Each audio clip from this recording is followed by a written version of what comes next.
Live from KSAT 12, the Nightbeat starts right now. First on the Nightbeat, a woman is in the hospital tonight after police say she was sideswiped by a train on the southeast side. It happened just after 5 this evening near the intersection of South Hackberry and West Boyer Streets. Police say the train's conductor did honk the horn at the woman to get off the tracks, and while she partly got off, the train still hit her.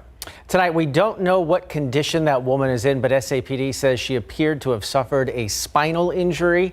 She was rushed to a nearby hospital after she was rescued by those first responders. Meanwhile, it is the best and worst time of the year. Thousands of people are flocking up to New Braunfels for the annual Worst Fest. Yes, it is, of course, a beloved event, but with those big crowds, considering last month's shooting at the Texas State Fair, safety is top of mind. And tonight, Lee Waldman speaks to officials who say they're doing all they can to keep guests safe. It's no secret that Worst Fest, it's the worst. That's why I love it. Has people flipping out and having fun. You get every exception for the outfits that you wear. The best part about Worst Fest is the culture. Rob Johnson is the grocer to OPA this year. The person in charge of making sure everyone at the festival has a good time. But that good time can't happen without also ensuring everyone is safe. These are good people. We got great people in place.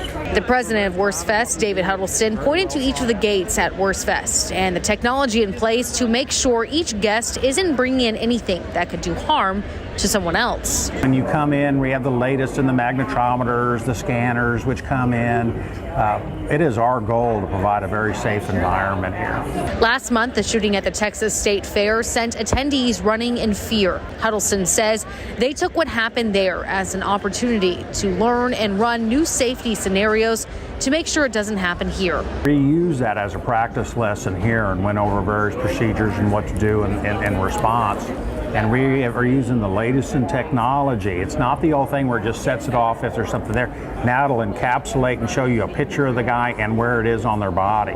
The extra care is being noticed by attendees of Worst Fest. There's a very good police presence. I just think everyone's looking out for each other. I was thinking about that earlier. It seems really safe because sometimes, big festivals like this can get kind of dangerous. Big part of it is everyone here is respecting each other, and everyone wants to have a good time, and no one here is looking to impede on that. So I feel safe and secure. Huddleston says that Worst Fest partners with local law enforcement as well as its own safety committee to ensure that every night here is a safe one. In New Braunfels, Lee Waldman, KSAT 12 News. A man is dead, another in the hospital, claiming self-defense after a bar argument ended in gunfire. It happened late Friday night at the intersection of Austin Highway and Perrin Beidel. Police say 2 men got into an altercation inside the bar and it spilled outside. That's when they fired guns at each other, one of them dying. The man who survived told police he fired his gun in self-defense. Right now, we don't know if any charges have been filed. Another shooting leaving a man in critical condition after an argument outside a downtown restaurant turns violent. Police say the victim waiting for his wife to get off work at East Commerce Street at the IHOP there when he got into an argument with 2 men inside. The victim left and went to his car to wait. Moments later, the 2 men drove by in their own car and opened fire at the victim, shooting him 5 times. He was rushed to a hospital with life-threatening injuries. Those 2 suspects have not yet been found. Well, early voting is over, meaning there is one more chance for you to cast your vote. That will be this upcoming Tuesday. This year's ballot has no federal government positions on it, but there are a few local seats up for grabs and more than a dozen Texas constitutional amendments for you to vote on. Just scan the QR code on your screen for a complete ballot breakdown to find more information on your polling places near you. Now to the Israel-Hamas war in its 29th day now. The conflict began when Hamas brutally attacked Israel.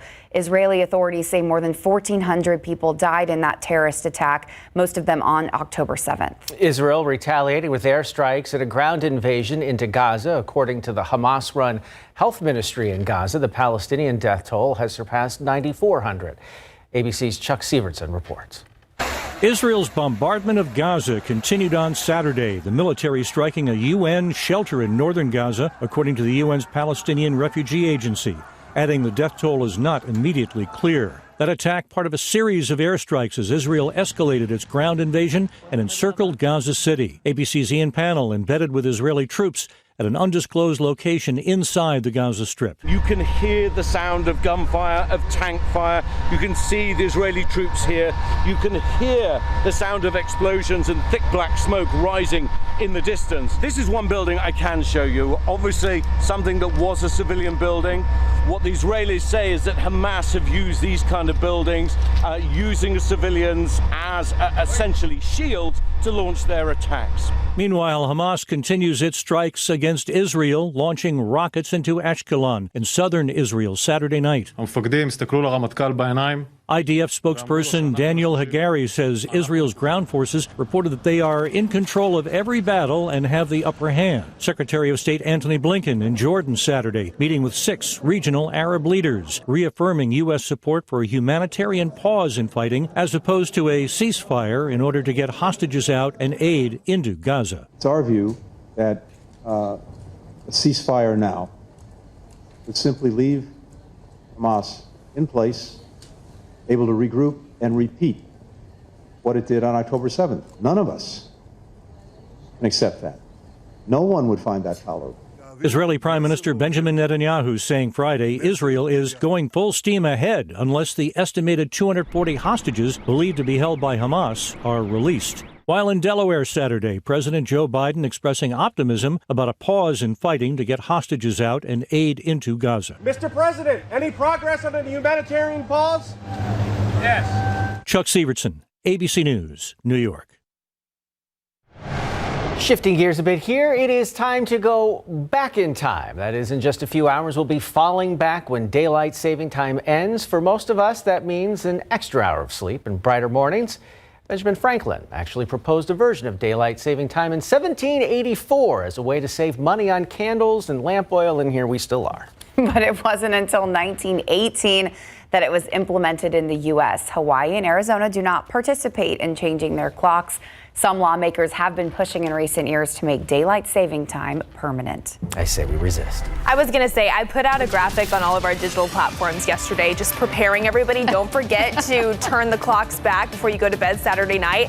And it was pretty split. Some people were so excited to gain the extra hour of sleep. But on the other hand, some folks were not happy that the sun is going to be setting a lot earlier moving forward. So I do want to talk about how this time change is going to affect those sunrise and sunset times here in the Alamo City. Earlier this morning, our sunrise was at 7:49, but tomorrow morning we'll start to see the sun come up about an hour earlier, 6:49 a.m. the expected sunrise time. In terms of our sunsets, though, also an hour earlier tomorrow before 6 o'clock, 5:45 p.m. is that sunset time. And of course, the hours of daylight that we're expecting each and every day, that total time is going to start getting shorter as we get closer to the winter solstice in December. So just looking ahead and being prepared for that as we head into our Sunday, but do enjoy the extra hour of sleep. All right, speaking of Sunday, going to be very similar to today. Patchy morning fog is expected, highs near 80. After that, a gradual warming trend takes us into next week. The humidity builds even more so, but our next cold front arrives just ahead of next weekend. That also looks to bring with it our next rain chance. We'll talk all about it and get you the details coming up a little bit later on. See you then. Thanks, Mia. It is November, time to talk turkey, and hundreds of San Antonio teachers got their turkeys this morning thanks to the help of First Mark Credit Union and the Spurs organization. The annual event gives turkeys to 1,000 teachers each Thanksgiving as a thank you for doing one of the most important jobs out there, of course, teaching the next generation. The teacher we talked to at the event says this event really shows how much support they get from the community. To see all these people here so bright and cheery and early in the morning is really nice to see. This was the 4th edition of the Turkeys for Teachers Thanksgiving Drive. Staying with that holiday theme, one of San Antonio's longest holiday traditions needs some help. The annual Raul Jimenez Thanksgiving dinner needs volunteers to help feed tens of thousands of people for Thanksgiving for dinner. Mayor Ron Nirenberg helped kick off volunteer registration today. VIA is offering bus rides for free to the event, which will be at the Henry B. Gonzalez Convention Center on Thanksgiving Day. So if you want to help, sign up to be a volunteer, go to RaulJimenezDinner.com. Still to come on the Nightbeat, 4 restaurants with histories of high scores all got much lower health inspection scores recently. The violations inspectors found behind their kitchen doors. Plus, November just started, but a group right here in San Antonio spent most of the summer getting ready for this winter. We take you inside the warehouse where Christmas never ends.